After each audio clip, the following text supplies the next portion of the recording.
Afternoon, Boston Buddies. Welcome to Brunch with Boston Buddies, Tuesday, May 5th. Hope everybody's having a great day today. Today we have another fellow Boston buddy, Paul Clerici. How are you, Paul? How are you? Good. I'm doing well. Paul is Excellent. I'd say you're a historian of the Boston Marathon, if I've ever met one. Yeah, when you pile up years, you become an historian. You've run the race 23 times, is that correct? And then you've also Yeah, written Boston. books about it. Yeah, Boston 23 times and 20 other marathons. Right. And you also you were a newspaper editor, so you also did stories on this throughout your whole career. You've made friends with all the local running legends, it seems like, as well. Oh, it's great. When you're in the Boston area, you get to see everybody. So I've been covering the race and sport of running for over 30 years now, and then having running it 23 times between the two, you just get to see everybody. And living in the Boston area, I mean, you see Bill Rogers a lot, which is awesome. And, I got the BAA here, Greater Boston Track Club is here, so it's a great place to be in regard to the Boston Marathon and running. Yep. And then we're here to talk about two things today with you. One is your new book, right? Born to Coach, the story of Bill Squires, who was the legendary coach of the Greater Boston Track Club. And we're also going to go over town by town of the course. And for people who are the first timers, obviously that would be a great help for them. But anybody that's run the course, it'll be a great refresher as well, since we haven't seen it in over a year. That's true. Well, it's kind of interesting because I had the Boston Marathon History by the Mile a few years ago, and then I wanted to sort of a companion piece. So this year I had Images of Modern America, the Boston Marathon, which basically traces the history through about almost 200 photos, whereas the History of the Mile, basically what we'll discuss, takes you through the course. But then in doing that, I also did Born to Coach, the Coach Squires story. And you and I were talking earlier, and asked you some of your guests who you had. If you're a real running fan, you'll know Coach Squires, and if you're not, you may have seen him. But he basically, in a nutshell, he coached the Greater Boston Track Club for the first 10 years of the club. The club started in 1973 out of Boston College. And basically, all the American winners of Boston in the 70s and 80s, he coached. Bill Rogers, Greg Meyer, Alberto Salazar, Bob Hall, the wheelchair champion, the duel in the sun between Salazar and Dick Beardsley were both Squires coach athletes. So it's kind of funny because Coach Squires specifically coached Dick Beardsley for the Boston Marathon in 82. And Salazar just left the Greater Boston Track Club the year before, so they were both using his techniques. That's one of the reasons why it was so neck and neck for so long. They were both using Coach Squires' technique, and Coach was doing a commentary on TV. So he's actually kind of talking the audience through what these two guys are doing just before they were going to do it. So Coach would say, all right, Dickie, make sure you do this move. He's talking on the camera. And Dick would. And he goes, that's good enough. Salazar, he'll do this. He'll fall off his shoulder. You have to do that. It's just funny if you watched it in 1982 at Duel in the Sun. It was funny watching a coach live kind of coaching the two athletes. So that was fascinating to watch that.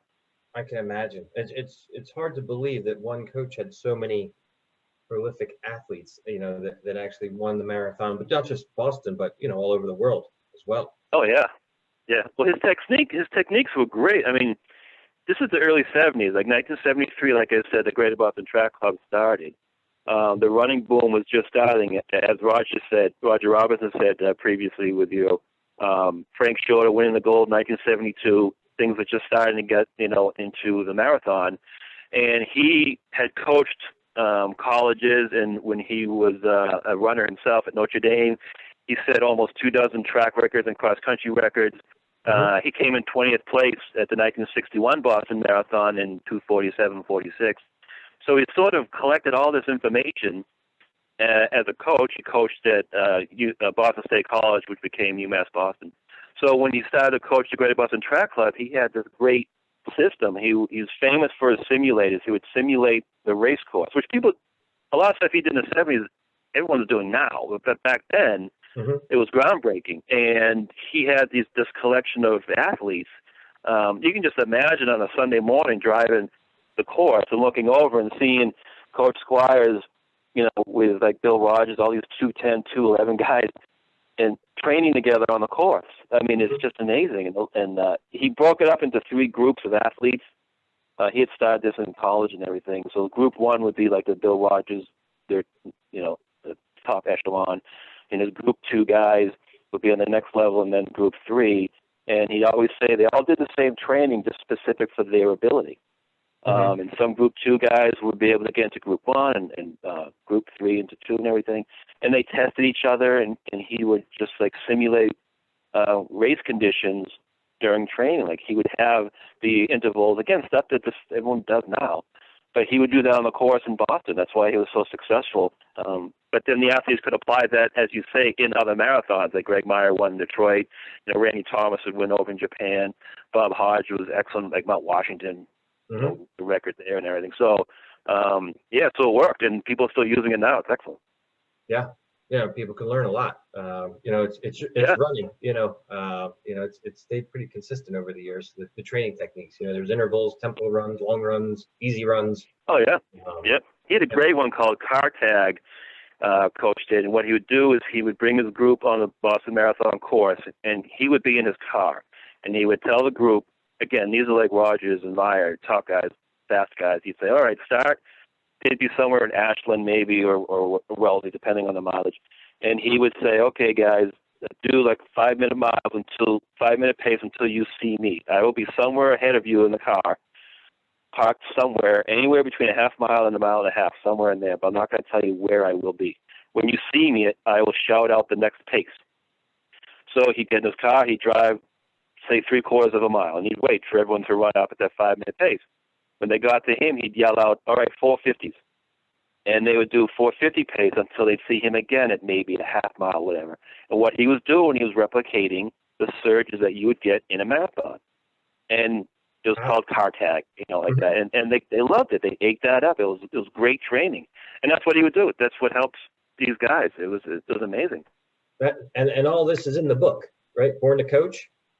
Yeah, he was telling me all these great stories. Oh, yeah. One of the famous ones was in New Wellesley Falls, right before Route 128 on the course. Because back then, a lot of the runners would run in the middle of the road, follow the double yellow line in Boston, or the blue line in other marathons, but we don't have a blue line here in Boston. I asked why once, and it's kind of funny thing. Well, the Boston drivers, we have had that problem with the yellow and the white lines. You got to throw a blue line in the middle of the road. But anyway, no, that's how we are. But what he did was he wanted the runners to cut tangents. He wanted them to go, again, stuff we do now all the time. So the first real hill, we'll get to this when we do the course, but the first real hill is at about 14 and a half mile mark of Boston. You go downhill into the lower falls. And he brought his guys there on a Sunday morning, and he brought a tennis ball, and he dropped the tennis ball at the top of the hill. He told his guys, follow that tennis ball. The tennis ball is going to roll down for the least resistance. It's going to cut the tangent. It's not going to go in the middle of the road where it has like a little crown, for rain drainage. And again, stuff that we do now all the time, but he wanted to get that visual in their heads because they kept running in the middle of the road, and they started to get that visualization. And that's how they trained. So it was one of those great little experiments that he did, a little tennis ball, to let the guys, just to give them a visual, because how sometimes we're not that smart as runners. We got to be told. Well, I don't want to give away too much of the book yet, Gotcha, yeah. All these are great tips that we can all find within the book. I can't wait to read it. Actually, it looks great. Well, that's a fun thing. That's a good point because there's so many things that he had learned. I didn't want to do a training book, so this is his life. But within the stories and everything are these kinds of examples, that just sort of grew organically, or he planned it, to do the different training. So it's kind of you'll read and go, I can use that as a tip. Right. Just throw a tennis ball and go find it. Yeah, really. Yeah. Well, he also helped me with, because I got to know Coach over the years. He's a great guy. And the Boston Marathon History by the Mile book, which I think some of your Boston buddies are familiar with from the feedback that I've been getting, which I appreciate, Yep. is each chapter is its own town. So like Wellesley has its own chapter, Natick has its own chapter, and Coach Squires gave me little advice within each chapter. So you pick a town, like say Natick again, and within that chapter of the book will tell you everything that happened, like lead changes or funny landmarks, statues, little anecdotes, but also how to run that portion of the course. Right. Through Coach. Coach was telling me. I interviewed him for that book. So that book, it kind of, if you follow it, I had some runners come up to you and say they keep that book on the nightstand and they read it as they're training. So as they train, they read the portion where they are, which is I kind of wanted to write it that way to let people know. First, have fun. I've learned so many stories.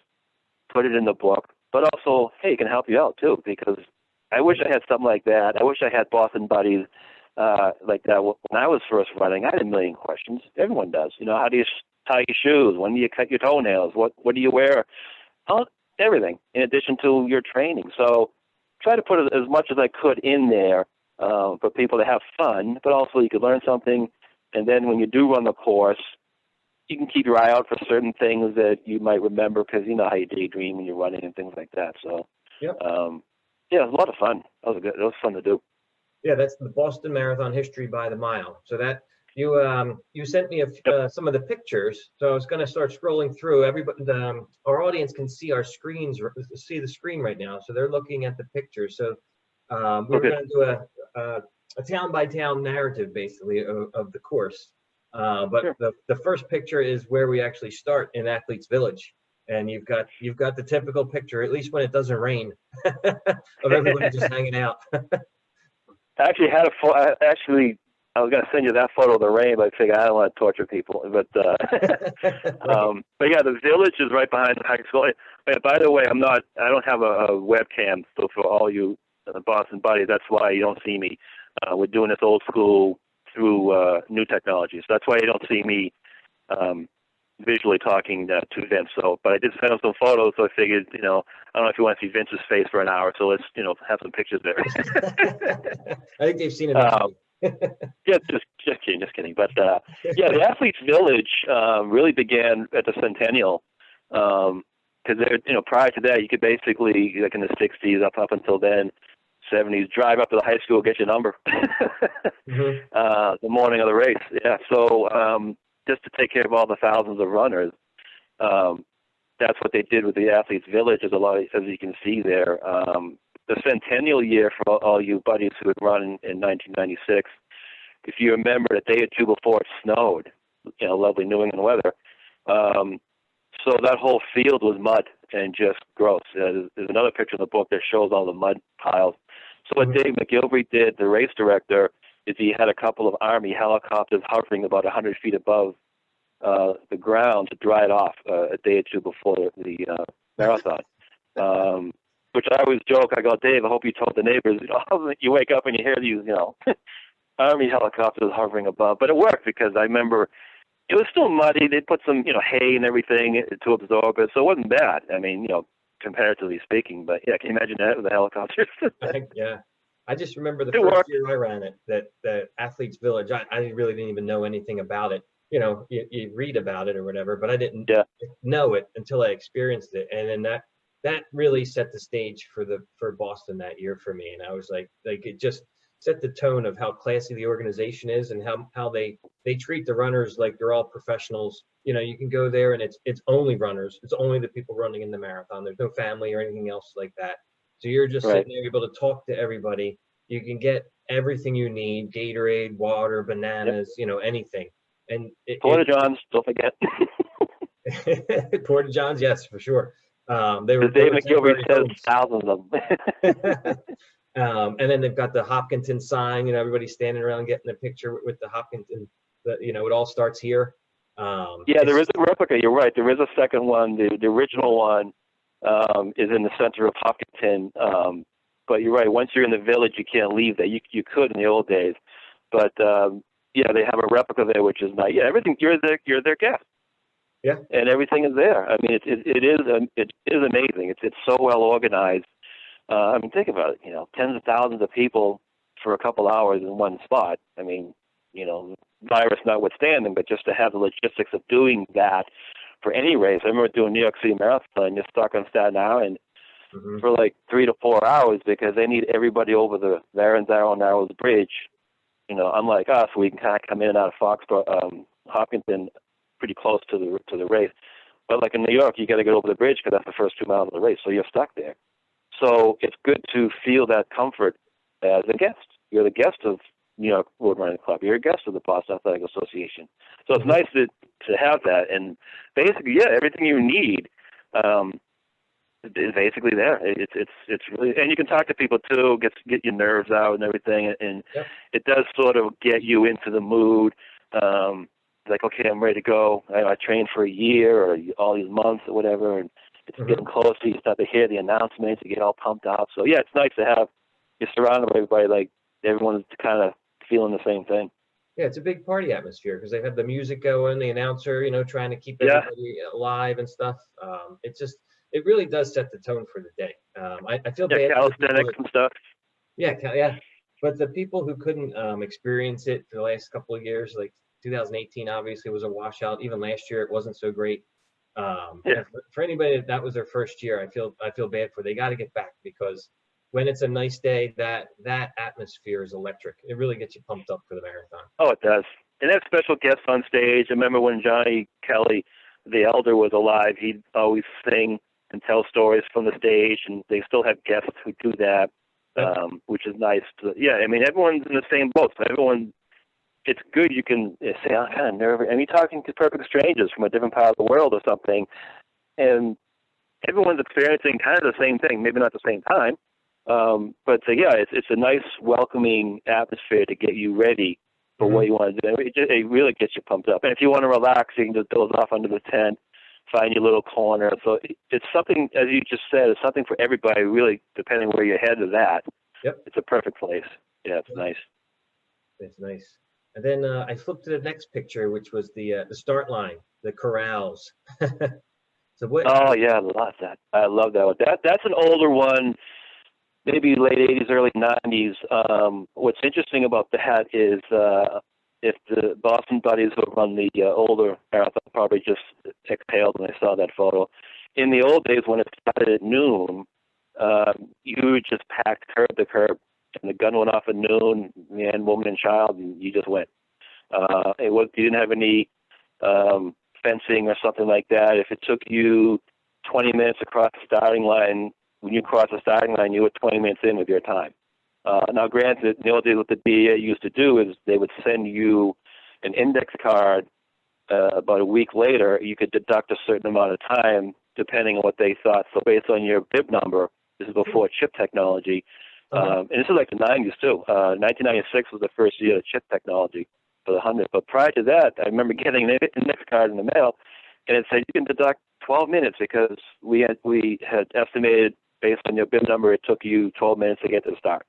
So you crammed everybody in there. And there was a natural bottleneck for all you buddies who had run this. Dave McGilvey really was instrumental in what you see now, how fluid it is. He measured, he was a technical director before the race director at Boston, and he measured Main Street there, and the widest part is 85 feet, and the most narrow is 39 feet. So a natural bottleneck occurred when you're running because the most narrow is near the start. So what he did is he measured 25 feet from curb to curb or from side to side and put that police fencing that you see nowadays streamlined from the starting line all the way down to the set of lights. Now, you may be farther down the hill or farther away from the start because he did that, but you go through it much quicker. I remember the first year he did that, I'm like, well, I'm going to be really far back. In my head, just thinking, I'm going to take longer. But because it's 25 feet all the way through, you go through very quickly. That's why you see the spacing to the side when you're a runner there, because of the police fencing there. He did that. He streamlined it. The photo was before that. I wanted you to see the photo just for fun because that's how we were jammed in. But it's much better now. It's just you go through very quickly. You can thank Dave McGilvey for that. So if you ever wonder why there's extra space to the left and right of a runner, that's why. He put that fencing 25 feet. Yeah, it works great. He did a great job of that. Yeah, for as narrow as it is, it isn't horrible. I've been in much worse races. Oh yeah. Yeah, it's a hit or miss with some races, but Dave is excellent because he, being a runner and being management, so to speak, the combination of the two, plus other people at BAA, obviously, really solves a lot of problems that come up logistically with any mass event like this. And, it's amazing because he looks at it differently than, say, you never ran and you're managing a race, which I don't know too many like that. But because his brain is, does well on both sides, he can be creative and think about solutions. And he's got a great team with him. So all these things that would seem obvious afterward, someone has to think of it. Like, of course, it's a bottleneck. Still go with the 25 feet or something like that. But someone has to think of that and plan it through. So, yeah. Yep. So I flipped to the next picture. Next town, Ashland. Ashland, love that. Yeah. Yeah, that's great. When interesting with that, another Dave McGilvery story is, if your buddies remember from 1987, the picture of, again, it started at noon, of the wheelchair athletes tripping over and falling. You remember some photos back then. That was 1987. What happened was, you can see with that photo how it really does dip. With any marathon, you don't want to go too fast, but Boston especially has that little decline that goes down. And you're pumped up, you're all excited, your adrenaline's going, so the gun goes off, and you want to go fast, and you're in great shape. So obviously you're going to have a great first mile if you want to push it, but you don't want to. Right. So in 87, the wheelchair athletes went down that little decline there, and they had recently paved that portion of the road, and there was a little mist on it, so it's kind of slick, and they slid off. Some slid off the course, some fell, and they crashed into each other. Oh, wow. 10 minutes later, the runners were starting, so they had a rope. Same race, they had a rope across back then, with a volunteer on each side, and they would drop the rope at the countdown and then scooch the rope off to the sidewalk. Well, that year, it didn't all go all the way through, and when the gun went off, some runners in the front tripped over that rope. This is 1987, both things. So the BA went to Dave, who was the technical director, and said, "Can you solve this?" So Dave put his thinking cap on, and what he did for the wheelchair athletes is he would have a controlled start, which they just ended, I think, a year or two ago. So that when the gun went off for the wheelchair athletes, they would go down that hill in a controlled start with a vehicle in front of them. They couldn't race yet until if you see the bottom, like a little base of a hill there, where it starts to level off, there's a painted line, and that's when the wheelchair athletes could then just go. And then for the runners, instead of the rope, this is something he still does, he has volunteers shoulder to shoulder standing in front, which you still see. Yep. And then as he counted down to the start, the volunteers would then go to the sidewalk, and when the gun went off, it was easy access. So he always jokes that, he goes, "I think I got the job because I solved those problems." I don't know if that's good or bad. Yeah. He goes, "I don't know." I know. It works. One bit of advice somebody gave me, which I definitely would recommend people follow, is in the very beginning of the race, stay in the middle of the road, even if it slows you down, because if you're trying to pass people on the sides, normally people never do are trying that. to pass you, or you're trying to pass people, you're exerting a lot of extra energy trying to dodge people or go around people. Just stay in the middle. It does eventually break up, and it's like you'll save that energy for the end, because you're going to need it. Oh, right. I've seen some horror stories. I've seen flat tires. I've seen elbows to the ribs. Coach Squires had great advice. It took me a couple of years to really master this, but Coach Squires said, try to find somebody in front of you who's running just slow enough that you want to pass. Not very slow that you really want to pass, but just slow enough that you want to pass, and stay behind that person. And that will allow you, it'll keep you in check, as you say, and you don't want to go in and out, because it doesn't do anything. It took me a year or two to do that, because you're natural, you just want to go. Yeah. I want to go that spot. I want to go that spot. Yeah. But just find someone just a smidge slower than what you would want to run. And yeah, after a couple miles, it opens up. He also had another great advice. I hate carrying things with me, but I do with this. He would say, as you said, stay in the middle of the road. There's no water at the first mile mark, but from the second mile mark on, there is on both sides, starting on the right and then up about 100 yards on the left. He said the first few, and I'm sure your buddies know this, the first few water stations are just chaos. Yep.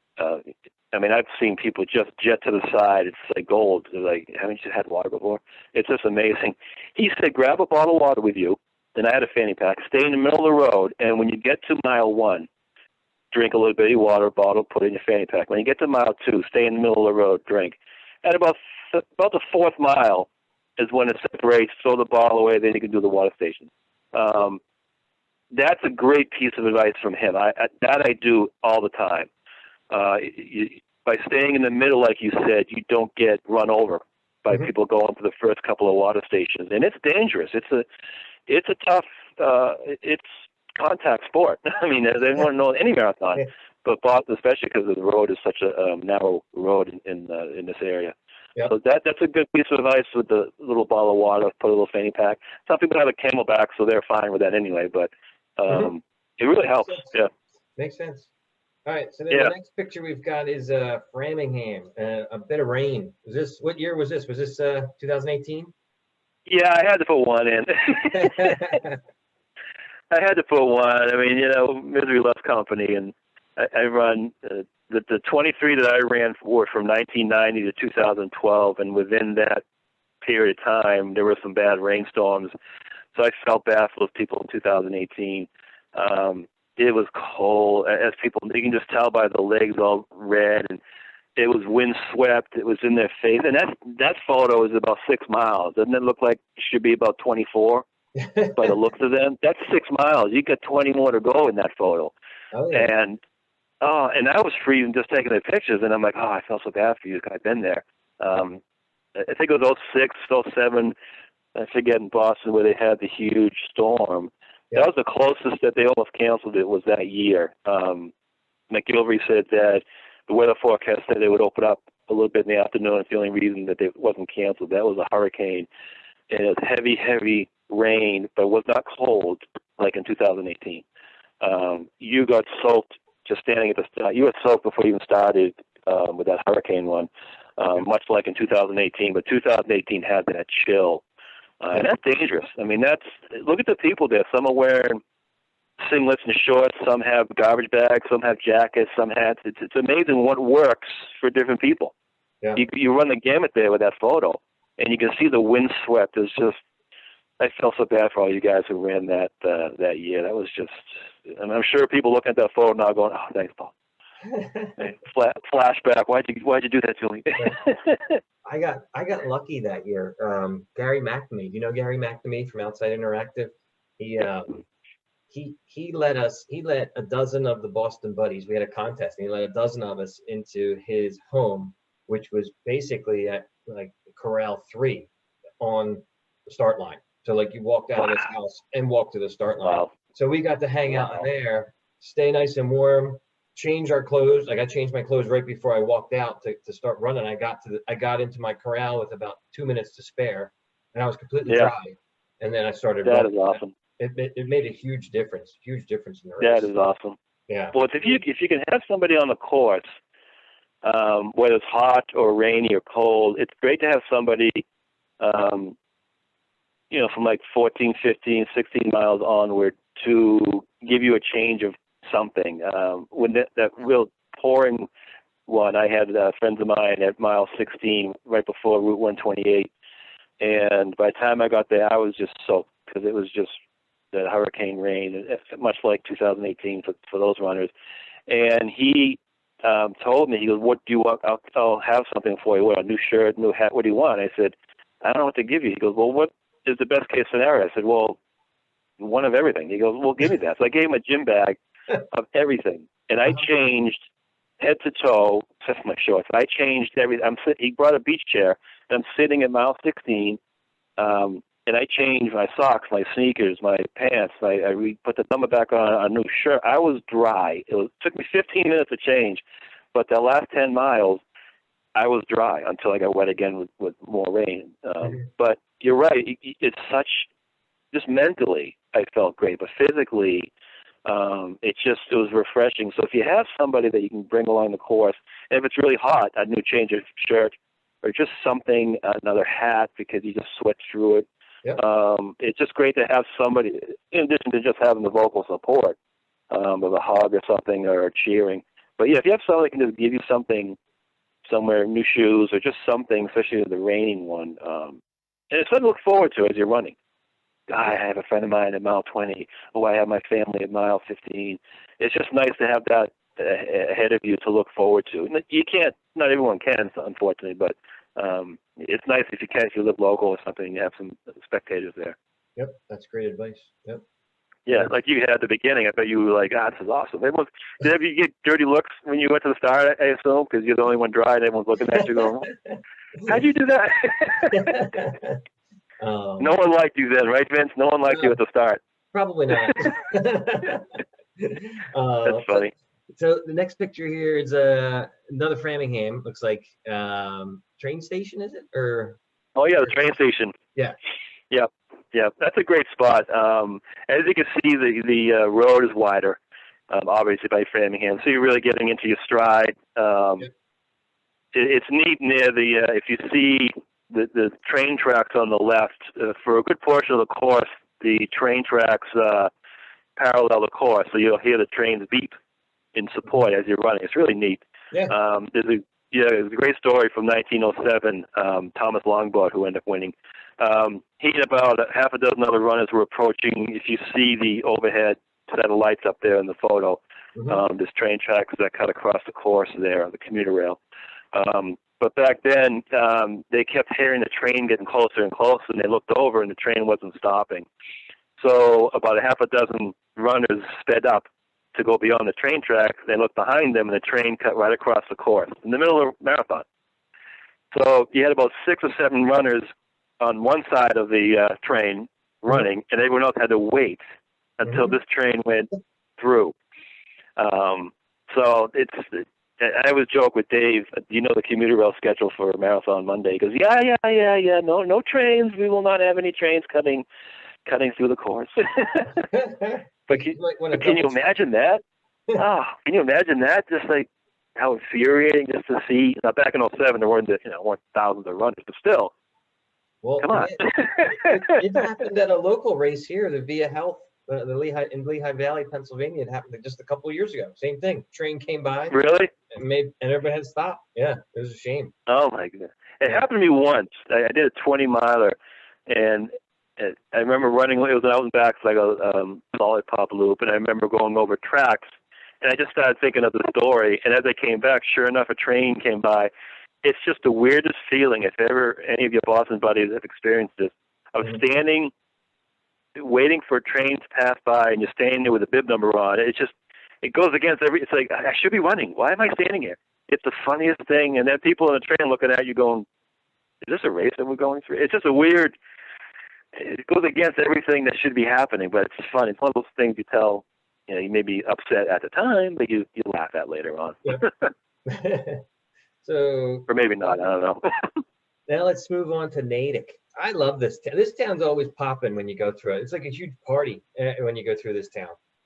It really is. The roads are a little more narrow. You're right. You're going through neighborhoods, like you saw how wide the roads were in Framingham. You're settling in by this time, obviously. The roads get a little more narrow, meaning the spectators are that much closer to you, and a little more condensed, densely populated in that little section of the town that you see. And you're right. Don't you feel like a second wind? You get there about 8, 9, 10 miles of the course, and you really feel that support because they're right on top of you. The American flag on the left was at the Legion. The building's a little different now. The Legion's not there anymore from that photo, but you could hear at that point the flag would be slapping against the wall. It was really neat to hear with the wind. Right before the building on the left, there's always this guy dancing and singing on a flatbed. he had a really good voice. You could hear him.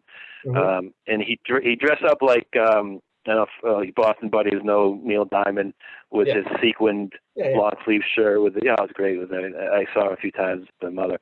And he would just be like gyrating like Elvis, and Neil Diamond singing the songs with the high collar. Excellent voice. It really got you going. You get into the center of town, the people like right there cheering you. It's a good point you brought. It's a good spot to give you another boost because you've settled in. You're starting to get into the running, your pace.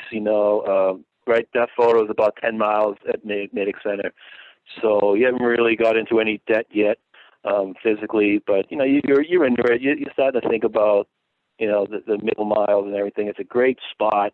And they've been there for a long time with the barbecues and the food, and it's a town common, so it's just a nice little spot to kind of put a smile on your face there too. The water station's right there. But yeah, you're right. It's a good spot right there.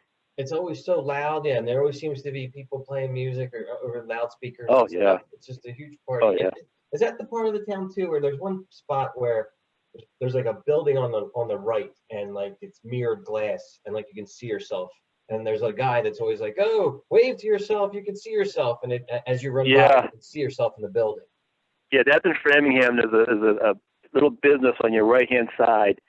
It's at about 7. There's always a sign there, like 7.1, 7 point something, 7.6, I think. Yep. And the front of the store are these huge panes of glass, and the glass is very reflective. Right. So as you run by, you can look and actually see if you're slouching or anything like that. And you're right, there's usually somebody in front saying, "Look at yourself," and no one stands in front. They're spectators. They kind of respect that little portion till it's very reflective. Yeah. I think it's like an electronics thing, but you can't see inside. It's really neat. It's about 20 or 30 yards long with these like 6 or 8 foot high panels of these reflective glass. That's all. They're there all the time, not just for the marathon. They just have to be reflective. So yeah, it's a great spot. I remember running. I was really tired. One of them, and I was slouching. So I looked over. I got to stand up straight.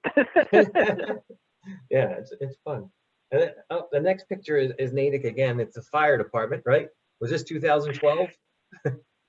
Yes, exactly. That's the fire department, which is probably a half mile from the previous photo of the American flag. On your left is the fire department, and they always have, well, except for 2018, they always have little water there, like a little sprout that you can run under like a hose or something. In 2012, that was the year, it was in the 90s. When I ran that, when I went through Wellesley, there was a time temperature that said it was 91 when I went through. So I'm like, that's not good. But Natick had that huge little spout of water, but they had that hazmat tunnel that you see and run it. What they do for firefighters when they have to get their equipment hosed off after something, they would walk through. It's about 10, 15 feet long, and the water sprays in all around from the inside, like a little shower. So the firefighters would walk through to get cleaned off. So they rolled that down in the water, and the runners were going through that. And at the time, I was doing one of the books, so I had my camera with me in my fanny pack, so I figured this would be a good picture, and plus it's 90 degrees out, so I'm not really in a hurry. So I took this picture, but then I noticed nobody was like going past me. It was weird because, the camera's covering my eyes. So I looked up, and what runners were doing is they were going through that tunnel, turning around and going through it again because you would dry off as soon as you went through. Yeah. So they were going in and out. They didn't care about their time. They're going in and out of that tunnel like 2 or 3 times. That's why no one was passing me. They're going, oh, that's where everybody went. So yeah, it was funny seeing that. Oh yeah, because it was nice. It was, like I said, that was the year that BAA you could defer your time, your entry, because we knew that whole week how hot it was going to be. So we had time to prep. So the BAA said, if you don't think you can handle these 90, 80, 90-degree temperatures, you can defer to the following year. So we had that advantage. I remember Chicago stopped their marathon somewhere 07 or 08, excuse me, and because the heat sort of crept up on them. But we knew with the forecast it was going to be that hot. Yep. We're due for a good weather year. Yeah, we're due. We need some nice spring. New England, Now, the next picture here is my favorite part of the course. Wellesley College. So this is a black and white photo, though. Who are the runners in there? Do you know? Oh yeah, no, I don't. That was the Wellesley College gave me that photo to use for my book of the screen tunnel at Wellesley College. That's great. At Mungar Hall is that building that you see there. So the Boston buddies who have run Boston recently, they may not understand what the screen tunnel means, but in the old days, the women could be on both sides of the runners. So it was like a tunnel. Now they're only on the right side of the runners and not on the left anymore. But in the old days, the women would be on both sides. So it was going through a tunnel. Like the Tour de France, you ever see the footage of the cyclists going through people on both sides, and you can, stop their hands. Yeah. Yeah. It's like that. I remember Bill Rogers saying he would extend his arms out to the left and right and would touch people. It was that close as a runner, so not even a cyclist. But the Wellesley women, they knew the first Boston Marathon in 1897. There was a runner from Harvard, and some of the women knew him, so they went out to cheer him on. And every year, but 1 year, they've been out there. To backtrack a little bit, the marathon was on Patriots Day, which was April 19th here in Massachusetts. It's a holiday here for the Revolutionary War, for those of you from different parts of the country. So it was always on April 19th, whether that was a Monday, a Tuesday, or Wednesday, it didn't matter. Unless it was on a Sunday, then it became a Monday. So up until 1968, Namby Burford won. He was the last person to have it on Patriots Day that moved around. So other than one year, it was on an Easter break. So the Wellesley women weren't there when the April 19th fell on the Easter break. But other than 1 year, the women have been there every year, and it is loud. Every year that I've run it, somebody near me who I didn't know from out of state would say, "What's that noise?" that they would hear, probably like a quarter mile. They go, "Is that the train on the left?" I'm like, "No, well, it could be, but no, it's about several hundred women that you're going to see in about 10 seconds." He goes, "What?" And sure enough, they don't stop. It is unbelievable. It fills your chest. It's like thunder. You feel it. And it's amazing, those signs. Oh, it's amazing.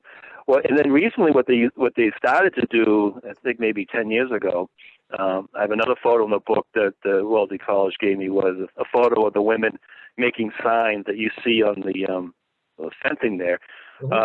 You can go through social media. So say you have a relative, say you live in, I don't know, Texas or Arizona, anywhere else, and you have a relative who's running or a friend and you can't make it, you can contact the women at Mungar Hall through Facebook or any social media and request a sign, and they spend a couple of weeks before the marathon making signs. Hey, Johnny, love Mom and Dad in Texas, whatever, and they put those on the side. So it's a real neat outreach. So you could be running, not even know, look over and see a sign from your parents. It's amazing. It's what a rock star must feel like all the time. Oh, it's about halfway, just before the 13-mile mark. The danger is, and it's happened to me a few times, mostly for men because we're not that smart, is that we would run faster. We'd go over and get our kisses and our high fives, but then we'd put our chest out and run, hey, look at me, all these women and everything. And you look at your watch at Wellesley Center and you go, well, that was the fastest half mile I've ever run. That's going to hurt. So try to keep in check. It's just the women are smarter. When the female runners, I've noticed every year, and every time I ran this, I saw this. The female runners still enjoy it. They get their high fives, their hugs. They still enjoy it, but they still maintain their pace. Right. The guys, we don't do that. We just we're not the smarter. It's so exciting. Yeah, it's amazing. They cheer you on. It's just they don't stop. They honestly don't stop. And I've run. I mean, I've seen them at different points along the course too, or different times, I should say. I mean, my best Boston is 3:43, and my worst is 7:15 or 7:16 in 2012 with the heat. So I've approached Wellesley at different times, and they're always there. They're there for your faster runners, and they're there for the slower runners. It's just they don't stop. Yeah. It's awesome. Yeah. You do. It'd be great to take a travel with you throughout the rest of the course, but So the next picture is the John Kelly statue, where it's him as the young man and him as the older man with the high five. This is Yeah, on the course. This is in Newton, right? yeah, about 19.1 across the street, City Hall in Newton. This is the beginning of the Newton Hills. Well, partway through the first hill after you get to the fire station at mile 17, you start to go up. Yeah, this was great with Johnny Kelly. It was the street that you see in front is Walnut Street that bisects Commonwealth Ave. Commonwealth Ave is a long street on the right. That's the course.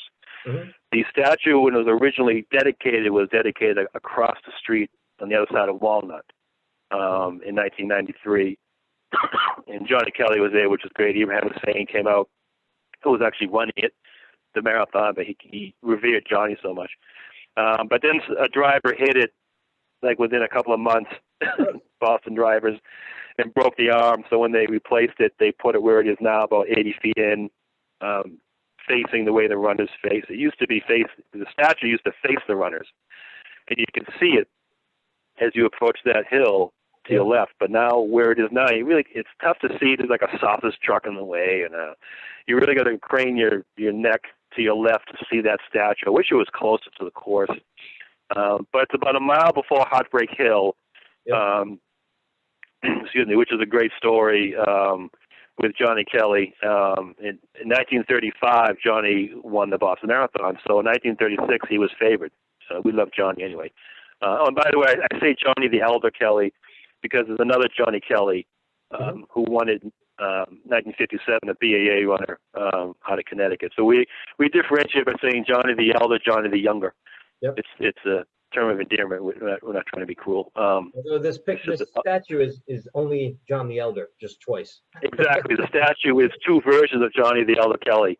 Right. The younger version is the champion holding hands with him in the 90s. It's really neat. Young at Heart is what it's called. Yeah. So 1936, he was approaching around 19 and a half, 20-mile mark, and Tarzan Brown was ahead of him. So Johnny finally caught up to Tarzan and sort of tapped him on the back and said, basically saying, hey, this is my race, I'll take over, which kind of woke up Tarzan, and Tarzan just accelerated and ended up winning. And Johnny came in fifth that year. And Jerry Nason, who was a sports writer who basically kept this race going in the papers and wrote about it all the time, which was great, was covering it that year, and he said that move broke Johnny's heart. Mm-hmm. And it was about 20-and-a-half-mile mark, and that morphed into Heartbreak Hill, is what they call it, right before Boston College. And Johnny always said, he won twice, 35 and 1945. He came in second 7 times, and he said, half those second places I should have won. I made a dumb mistake I shouldn't have done. Like with that, when all you Boston buddies, most of you know, if you catch up to somebody in front of you, you don't relax. You keep going. You use your momentum to pass whomever's in front of you. So Johnny made that mistake. He goes, I'm not going to make that mistake again. And the hill's not that bad. It's just where it is, obviously. It's, you don't want any hill in the 20s. There's enough flat area between. Coach Squires always tells people, and I'll tell the Boston buddies, that with the Newton Hills, there's enough recovery and flat in between each hill. So if you can train on that, just to get familiarized with yourself and the rookies out there, it's good to do. It's like if you want to go from the fire station at 17 miles to Boston College, it's a 5-mile run, and you get to see the hills, and you'll see there's enough recovery. Again, it's where it is, obviously, in the 20s. Yep. But there is flat in between each hills. It's where Bill Rogers won a lot of his races. The Kenyans do that. Gelindo Bourdin from Italy did it in 1990. Coach Squires would train his guys on that course. That if you ever saw the old footage of, say, like a Bill Rogers, he'd approach the hills. This is a great technique. Say he'd approach the hills and there's a guy close to him in second. What he would do is Bill Rogers or whomever, Coach Squires would coach, they would run up the hill at their regular speed because, as Coach says, he can't beat a hill. But on the level part, he would then accelerate, do his interval, do his speed work in the marathon on flat. Guy in second place would be caught by surprise. So by the time he's trying to catch up to Bill Rogers, for example, Bill's on the next hill. So the guy in second place would then try to catch up to Bill on the hill. And then you get to the next flat, and Bill would use that flat to speed up. And then by the time he gets to the next hill, guy in second place would try to catch up to him again. And you're just shredding that guy's legs by the time you get to Boston College, the top of Heartbreak Hill. Whomever's in second or third just is falling by. And Bourdin did this with Ikanga. Bourdin was 2.5 minutes back at the fire station, 17 miles. 2.5 minutes back.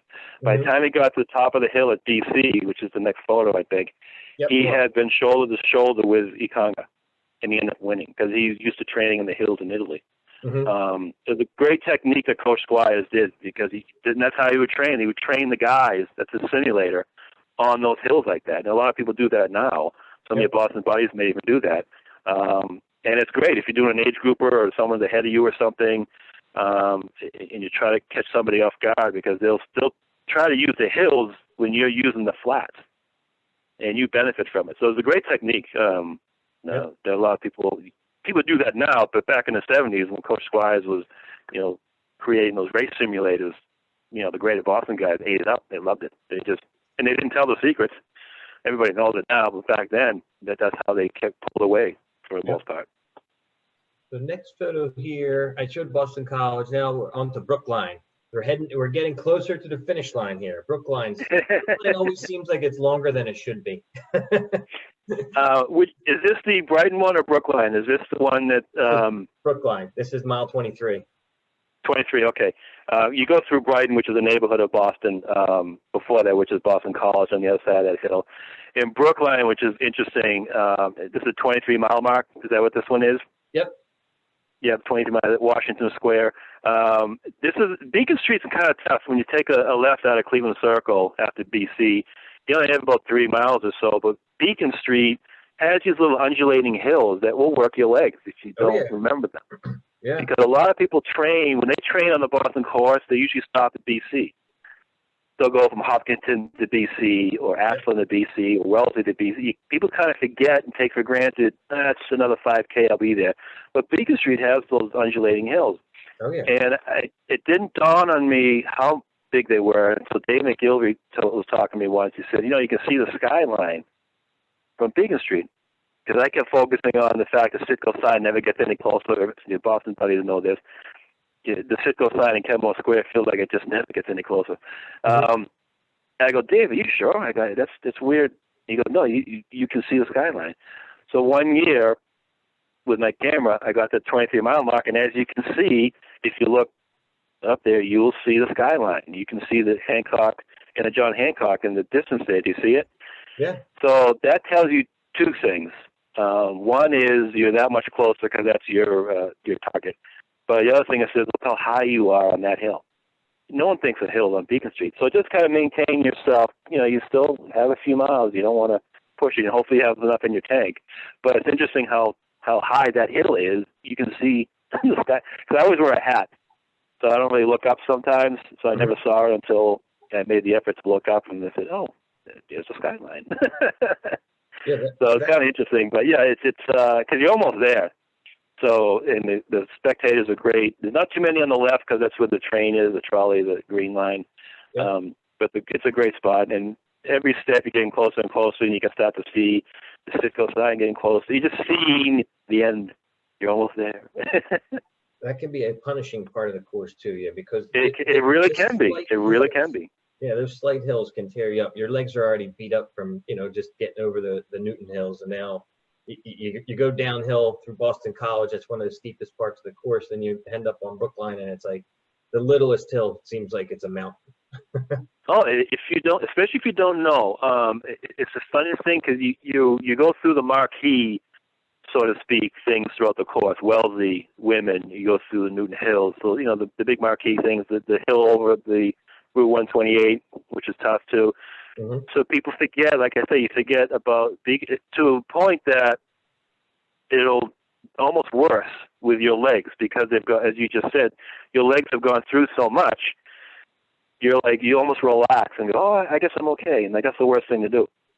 Yep. A lot of the Boston marathons have been won or lost on Beacon Street because depending on how the elite athletes trained, if they've known the course really well. Now, if you're trained for it, those little bumps aren't too bad your momentum can take you over. You can do pretty well on them. But if you forget about them, it'll just get you. It's like Falmouth Road Race has a couple of hills in the middle. Yep. That if you forget about them, you're like, oh, that's right, I forgot about these hills. And they're no big deal, but it's just where they are. Your legs have been, worked on, your oxygen intake, mentally. It's not the first mile. It's you're into it. And if you're prepared for it, you still may ache, but you can do it because it's in your head type thing. Yep. But yeah, you forget how it's like 3 or 4 of them, and you think, all right, I got this one. That's no big deal. Oh, another one. Okay, I got that one. It just doesn't end for a little portion of Beacon Street. I used to hate it. I had to get the negative thoughts out of my head as a runner. I used to hate it. I can't put myself behind like this. I got to go in positive. Yeah. But the people carry you right through, which is great. And there's water stops at every mile, so that helps too. But yeah, it's just something. It's just to be aware of as a runner. It's not over yet. So then the next picture I pulled up was Kenmore Square. We got McDonald's. Oh, I'd love to, always take a break and get McDonald's on my route. Yeah. That's the actually that was I took that at the 100th in 1996, and Ronald McDonald was looking over you, Kenmore Square. 1 mile to go, and I tell runners at this point, because you've just gone over the overpass over Mass Pike, which is like a tough hill to get you right into Kenmore Square. Again, it's a nothing hill, but at 25 miles, it's a hill, and that gets you right into Kenmore Square, past Fenway Park. And I tell people, unless you have a broken leg, that last mile you're going to be on air. I don't care how you feel. That last mile, soak it all in, because it can go by so quickly. But you're on such a high, everything you've trained for and everything. It's just soaking in, and the people are everywhere because the ball game just ended. In the old days, when the marathon started at noon, the elite athletes would get to Kenmore Square about the time the Red Sox game would end. But now with the different starting times, it's a little different, but you still get an extra 30,000 people from Fenway Park, which is right there. Yep. At descends on Kenmore Square. It'll carry you through. And if you're not feeling well, if you have any aches or pains, the people will just carry you through. I mean, Heartbreak Hill, I remember 2012, I had to walk up Heartbreak Hill to backtrack a little bit, and I was getting yelled at. The spectators were yelling at me in a good way. They were yelling at me. It was amazing. It helps because you got to penetrate whatever pain and whatever mood and moment that you're in that forces you to walk, and they will yell at you. The fans and spectators here are so learned about this sport. They'll yell at you to go. It's just amazing. So at Kenmore Square, if you're walking, if you're going to have a good time, you'll get yelled at in a good way. Yeah. It's not angry. It's like a coach yelling at you. And it's not demonstrative. It's not a bad thing. It's a very positive thing. And it snaps you out. It snaps you back in. It's great. It's what you need. It'll snap you back in, and they know that, the spectators. So, yeah, you'll love the last mile, and you go under the Boston Strong Bridge. It's just a terrific. It's a great reward. Really soak it in. Yeah, you can see in the picture both sides here are lined, and this is really when it starts getting loud, like real loud. Oh yeah, you're coming down that final stretch. I mean, you're not that. I mean, you still got a long way to go. You got a mile to go, and it's just loud that entire last stretch. There's just people on both sides cheering. Yeah, it really pumps you up, getting you ready for that that final right, and then the left on Boylston. Oh yeah, it's amazing. It does lift you up, and it can be emotional too, because as marathoners know, you're spent mentally and physically. You're vulnerable. People who don't run don't really understand to a point of how emotional it is. You're in a very vulnerable, I want to say weakened state to a point that it's just so emotional, and you're just wide open to feeling everything.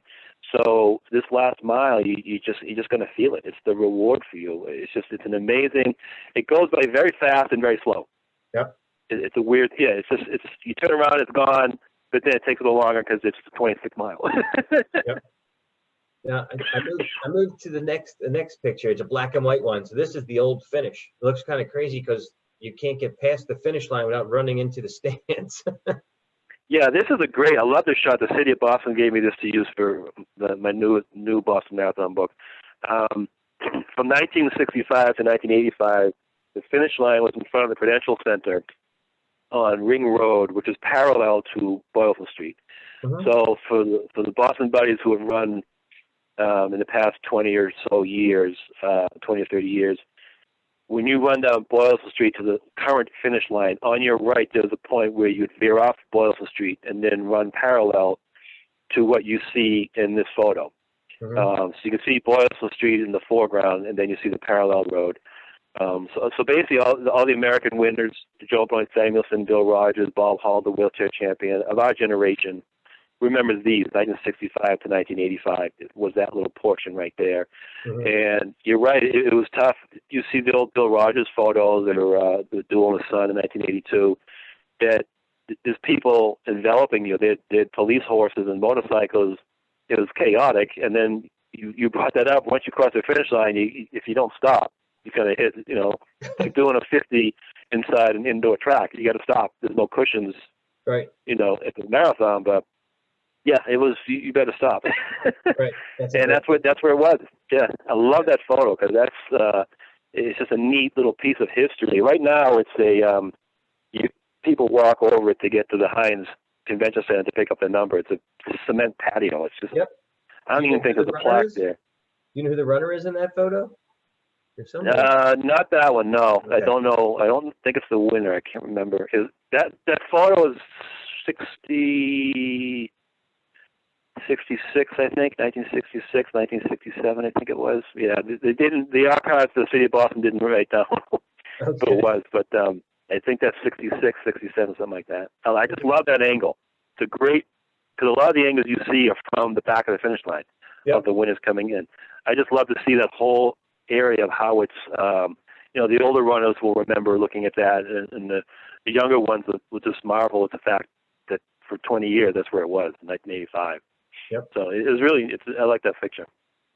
Then the next one is it's an aerial view of Boylston Street, I believe, of the finish. Yeah, I took that from John Hancock Tower, out one of the windows. To get your bearings, the current finish line is on the bottom right corner. The top left corner is the fire station, Hereford Street. Yep. Just to give you a sense of what that is. The big square in the bottom left is the Boston Public Library, just to give you a sense of what that was. Mm-hmm. You can see the finish line. You can see the yellow stripe across the road. Yep. Yeah. Yep. So that's the stretch. That's the golden area. That's it's funny, as a runner, I'm sure some Boston buddies recall it. It's like that section's like a love-hate relationship. Is that you want that to last for so long, but you want to be done. Yeah. It's once you take a turn, once you take a left onto Boylston, it's so loud. The cheering is bouncing off the buildings. The photographers take a picture of you at the turn. You can see the finish line. It's just everything all those times that you forgot to pick up your kid and you ran through lunch periods and you rearranged your schedules and you angered your spouse for a year. All the sacrifices you made come down to that stretch right there. And you want to soak it all in. Because once you cross the finish line, you stop running. On the other hand, you're finishing a marathon, you want this to be over. So it's a love-hate, right? It's a weird, hopefully, maybe you can run through, finish, and then run it again, maybe. It's a great stretch there. Right. But the finish line that you see in 1985 was the last year, was that black and white photo, when John Hancock became the sponsor. The finish line was moved to roughly where it is now because it was John Hancock obviously didn't want it to continue finishing in front of one of their competitors, Prudential. Right. So starting in 1986, they moved it closer to the John Hancock Tower, the former John Hancock Tower, in front of the Boston Public Library, where you see it now. It's adjusted here and there, feet or yards, nothing big, but that's where it is now since 1986. I like that picture because it just shows you that last stretch that you basically trained for. That's it. That's like the promised land, as I like to say it. It's just, I just like it because it shows everything. It shows from the fire station at Hereford Street to the finish line. That's, I use that picture sometimes, just to kind of get me. Yeah, it's a neat. It shows everything. This was a great, walkthrough of every little town. And if people want to find out more, obviously they can buy that book that you wrote. What was the name of it again? Was it Mile by? Yeah, Boston Marathon History by the Mile History by goes Mile. to the course like we just did. And then my new one, Images of Modern America, the Boston Marathon, goes through the history of the race with about 200 photos. It shows photos throughout the towns, but also the Bill Rogers, the Clarence DeMars, the Bobby Gibbs, the 100th centennial. So it's a nice companion piece of the two. And Born to Coach, the story of Bill Squires, has a lot about the Boston Marathon in it because his life is so intertwined. He used to be a BAA member, and he would help Jock Semple take the applications in at the old Boston Garden, like $2 in cash in the mail, and that's how they would register runners. And then they would put the money in Red Auerbach's safe, who was the coach and the president of the Boston Celtics, diagonally across Jock's massage office. It was, that's how it was done back then. So Coach Squires has done soup to nuts. He painted mile markers before there were mile markers. Wow. He'd be on his hands and knees with white paint, painting mile markers, getting yelled at by residents before the BAA put them down. So Coach has done, I can't think of what he hasn't done related to the Boston Marathon. So he gave me some great stories that's in the book. So, it's just so much. You and I can talk, for a million hours about it, so we can, maybe we'll get into something later on with just about Coach. But yeah, there's so much. I love the Boston Marathon. There's so many great stories to tell. And I read it with the Boston Buddies postings too. It's awesome. I love it. Yeah, when I reached out to you, I said we probably could have 40 hours worth of time and not have enough time to talk about everything about the race. So yeah, it's great. That's great on all levels too. If you're an amateur, if you're a rookie or a veteran, a winner, it really. And I've interviewed everybody. I've interviewed all different levels of runners, and they're all the same. I have the Rod Dixons and the Joan Benoit Samuelsons love this race as much as the local person from Walpole, Massachusetts, or any town in the USA. It's amazing the reverence. Doesn't matter how good or slow you are. It brings out the best in everyone. So I always hear those great stories. And Boston Buddies, you see it. It's a great. It's amazing how you see people. Yeah, I love it.